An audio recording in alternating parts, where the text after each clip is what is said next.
Na sala de aula é que se muda uma nação. Na sala de aula não há idade nem cor. Por isso aceite e respeite o meu professor. Olá, boa tarde! Está no ar o programa TV Sintese. Hoje nós vamos inaugurar um novo quadro, o SUP, Serviço de Utilidade Pública. Daqui para frente, além de tratar da educação, que para nós é um serviço público de altíssima utilidade e que merece todo o nosso cuidado e atenção, nós vamos trazer outros assuntos de muita importância, não só para você, como também para a sua família. Portanto, fique atento, assista aos nossos programas, porque afinal, vive melhor quem vive bem informado. Vamos ao nosso primeiro boletim.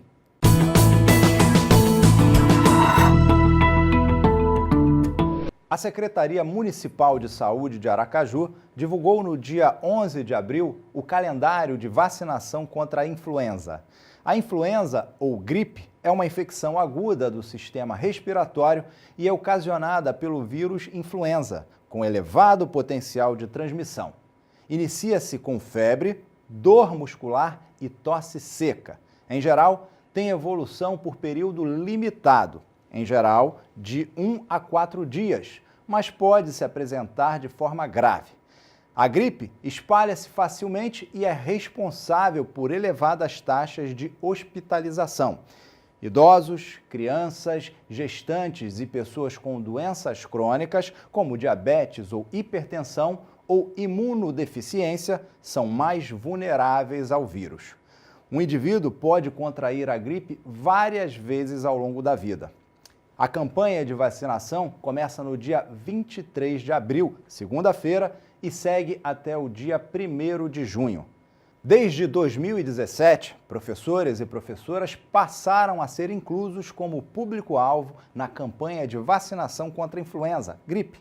A inclusão dos professores e professoras como público-alvo da vacinação se deu pelo fato de que estes profissionais têm diariamente contato com um grande número de estudantes, o que os torna mais vulneráveis ao contágio. Além de professores e professoras, fazem parte também do público-alvo na campanha de vacinação crianças de 6 meses a 5 anos, gestantes, mulheres que estão no período de até 45 dias após o parto, idosos, profissionais da saúde, povos indígenas, pessoas privadas de liberdade, agentes prisionais, portadores de doenças crônicas e outras doenças que comprometam a imunidade. Formas de prevenir o contágio. Lavar sempre as mãos, principalmente após tossir e espirrar. Para lavar a mão, deve-se utilizar água e sabão ou ainda álcool 70%. Para utilizar o álcool, é importante não estar com as mãos visivelmente sujas. Deixar o ambiente sempre ventilado, cobrir boca e nariz sempre que espirrar ou tossir. Não tocar na região dos olhos, nariz e boca sem que a mão esteja limpa. Não compartilhar objetos de uso pessoal, como garrafas, copos e talheres. A vacina estará disponível nas unidades de saúde do município. Muito bem, esse foi o nosso primeiro SUP, Serviço de Utilidade Pública, da TV Sintese. Fique com a gente, tem muita coisa boa pela frente.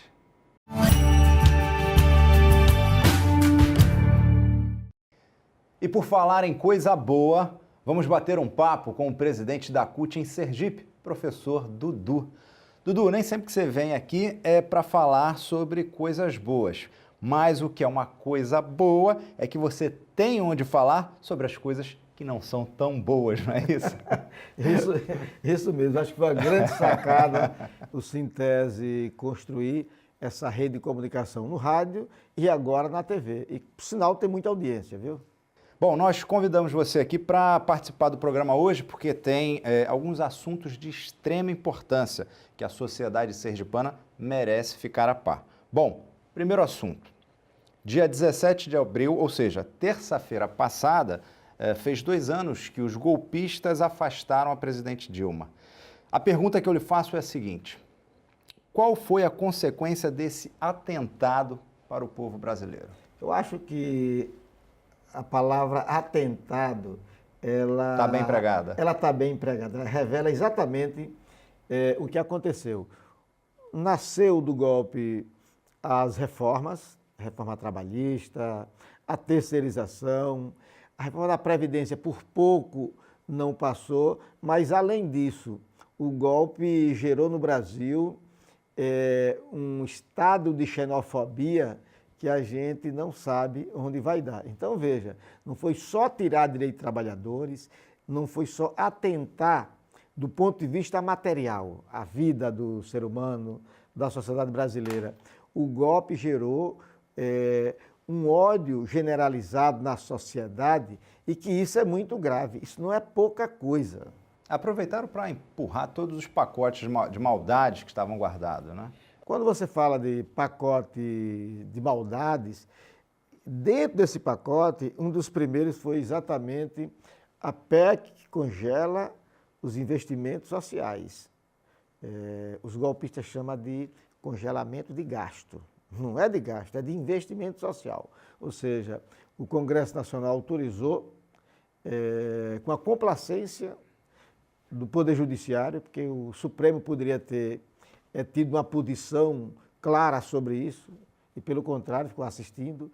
Quando você congela investimento social, as pessoas vão morrer nos hospitais, porque a demanda aumenta, mas o investimento é o mesmo.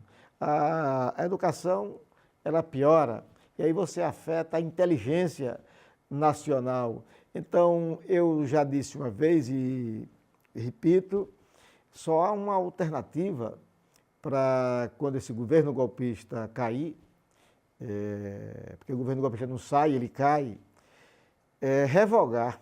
O próximo governo tem que ter a coragem de promover um plebiscito revogatório, revogar tudo que é atentado à sociedade brasileira. E é possível isso? É possível. Agora, é possível como? Não com esse Congresso Nacional. Porque há uma anomalia na forma da maioria das pessoas enxergarem a política. Eles votam num presidente com a cabeça progressista, mas ele coloca o Congresso Nacional, deputados que vão trabalhar contra o povo. Então não dá para você querer mudar e mudar só o presidente. Então, você perguntou se tem como? Tem. É só, não tem mais essa de que as pessoas não sabem quem é quem. Sabe? Seja pela TV, seja pela rede social, todo mundo conhece. É não reeleger deputados que apoiaram o golpe, porque o golpe é o pai de tudo isso que está aí. Se você constitui um novo Congresso Nacional com outro formato, com outro tipo de deputado e senador, você pode sim instituir um plebiscito revogatório e tudo bem. Do contrário, vai aprofundar a crise. E aí agora, a partir de fevereiro, o que vai acontecer é eles colocarem na pauta de novo a reforma da Previdência. E aí vamos ver aí na correlação de forças quem vai ganhar o debate. Bom, agora vamos falar sobre as privatizações. Bom, foi no governo do presidente Fernando Collor de Mello, de 1990 a 92, que o Brasil viu nascer em seu primeiro programa as privatizações, com a constituição, por exemplo, do Programa Nacional de Desestatização, o PND.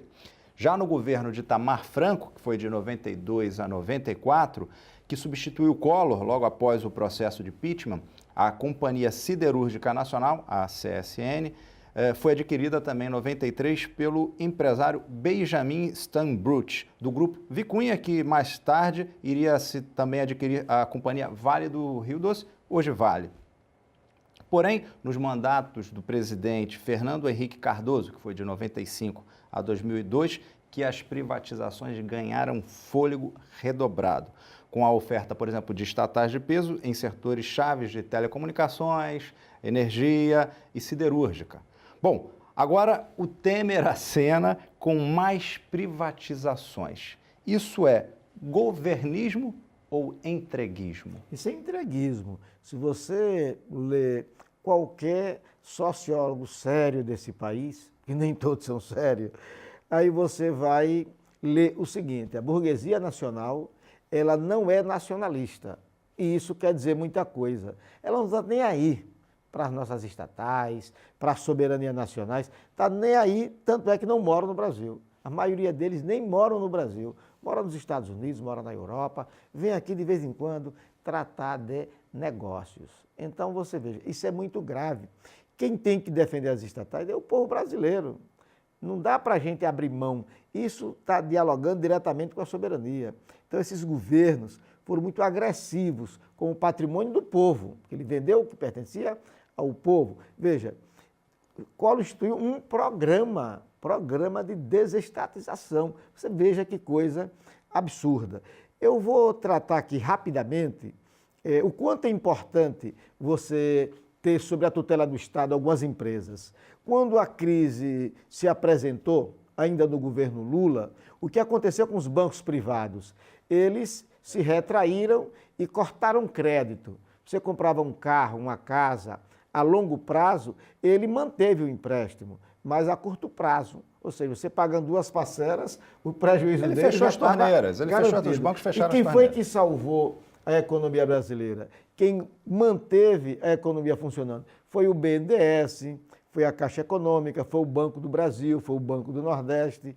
Isso significa dizer o seguinte, se não são as estatais, e investimento da Petrobras também, se não são as estatais, o governo Lula tinha naufragado logo no começo com a crise econômica. Teve crise, o setor privado é o primeiro a se retrair. Ele não coloca crédito na praça. E aí o governo vem falar em privatizar, mais uma vez, todos que passaram privatizaram. É bom dizer o seguinte, o Brasil é um bom exemplo de resistência à privatização. Ah, mas privatizou tanto aí, mas veja bem, as mais importantes estatais continuam sendo do povo brasileiro. Porque, veja, quando o neoliberalismo ele começa a ser implementado de fato, aí tem os Estados Unidos, ainda no governo Ronald Reagan, a Alemanha com Helmut Kohl e o Chile com Pinochet. Foi os 3 países que serviram de laboratório. No Brasil, enfrentou resistência desde o começo. E no governo Lula, aí sim, ficou bem caracterizado. Era um governo que não topava fazer privatização das suas estatais. Por que, eu pergunto, por que entregar? Não tem uma alternativa melhor, uma concessão? Você tá lidando com mascate. Esses caras são mascate, eles querem vender. Vende tudo. Não quer vender o que é dele, né? Sim. Ele quer vender o que é dos outros. Né? Aí é bom, aqui né? em Sergipe mesmo, Albano vendeu o que era dos outros. Vendeu a Energip. E a tese é sempre a mesma. O setor privado ele é mais competente. Não é isso que a gente tem visto, não. Você pergunta a um estudante, você prefere uma vaga numa universidade federal ou numa universidade privada? Pergunte qual o lugar que ele escolhe. Exatamente. Então, isso no Brasil não é verdade. Se fala muito em hospital, o Albert Einstein, Sírio-Libanês, não nego a sua importância, a sua excelência, mas você conhece o Hospital Universitário de São Paulo? O Hospital das Clínicas? É uma coisa fantástica. Só precisa de um pouco mais de cuidado. Então, essa história de que privatizar é a solução, isso é uma coisa que não engana mais ninguém. Bom, vamos falar agora sobre as reformas propostas por Temer. Segundo o governo, não aprovação das reformas pode aumentar a crise econômica, interromper a retomada do crescimento e afetar mais drasticamente, por exemplo, a população mais pobre. Até que ponto isso é verdade, Dudu? Olha, desse governo não se pode acreditar em nada que ele diga. Eu falei no início aqui. O problema todo dos hospitais públicos, quando o governo coloca que vai afetar a população mais pobre, o que afetou os mais pobres foi a PEC que congelou os investimentos sociais. Você falou no início, exatamente. Como é que um hospital vai funcionar durante 20 anos com o mesmo recurso? Você acrescentando apenas a inflação. Combinou com o povo para não adoecer? Para ninguém nascer, para não adoecer. O Brasil está investindo em prevenção, que poderia ser uma alternativa, tudo bem. Congelou o investimento na saúde curativa, pronto-socorro, hospital, internamento, mas... Está atuando na preventiva. Atuou forte na preventiva. Não tem prevenção, não tem nada. Então não vai melhorar. O problema é o seguinte, esse governo, ele só se sustenta porque ele tem sido o porta-voz da classe dominante. Ou seja, destrói o Brasil desde quando os ricos lucrem. E as pessoas precisam entender isso. Bom, Dudu, e para fechar nosso bate-papo, vamos falar agora de política internacional, que está um rebuliço. Rússia e Estados Unidos estão se engalfiando. França e Alemanha, por outro lado, estão andando de mãos dadas. Bom, a América do Sul tem na presidência do seu maior país um presidente ilegítimo. A Venezuela, um caos. Que mundo é esse, hein, Dudu? Olha, esse é o mundo da retomada do imperialismo, sob outras formas, né? Ninguém de sã consciência acredita que a queda de Dilma, a prisão de Lula, não tem aí uma articulação internacional. Olha, isso não é delírio, não. Isso é análise política serena de muita gente que vive de analisar política, cientista político. Veja, o que Lula ele representou para esse chamado primeiro mundo uma ameaça, quando chama para discutir com os BRICS de forma que os países emergentes, e o Brasil estava entre eles, Brasil, Rússia, Índia, China e África do Sul, criar um bloco ali para dizer ao G20, ao G8, que quer discutir política e economia sobre outros patamares. Isso não é pouca coisa, gente. Isso não é pouca coisa. Lula ter prioritariamente na sua agenda política discutir com a América Latina, subindo aqui na Argentina até chegar lá em Cuba, na América Central. Ou seja, e quando fala sobre Cuba, eu visitei Cuba nesses últimos períodos 3 vezes, e eu acho uma injustiça de algumas pessoas, é mau caratismo mesmo. Mas, acima de tudo, uma injustiça quando eu ligo uma TV, um rádio, alguém está dizendo o Brasil não tem dinheiro para investir aqui, mas o governo Dilma deu dinheiro para Cuba. Eu visitei o Porto de Mariel. Gente, banco é para quê que serve? Banco é para emprestar dinheiro. O BNDES emprestou dinheiro ao governo cubano, que, por sinal, respeita o acordo e paga. E é com juro, gente. É juro. Não deu dinheiro. E com um detalhe, a partir do momento que o governo brasileiro investiu no Porto de Mariel, lá em Havana, qual foi o resultado disso? A contrapartida. Empresas brasileiras ganharam o direito de se instalar lá. Ou seja, no próprio Porto, tem muita empresa brasileira operando. E antes não, você sabe que é um país socialista e ali tinha um monopólio. Sim. E o Brasil conseguiu entrar. Abriu o relacionamento. Abriu, isso foi bom. O Brasil ganhou, gente. O Brasil ganhou. Então a importância de Lula é fundamental. E eles sabiam que Lula tinha condição de fortalecer a Unasul, fortalecer o Mercosul.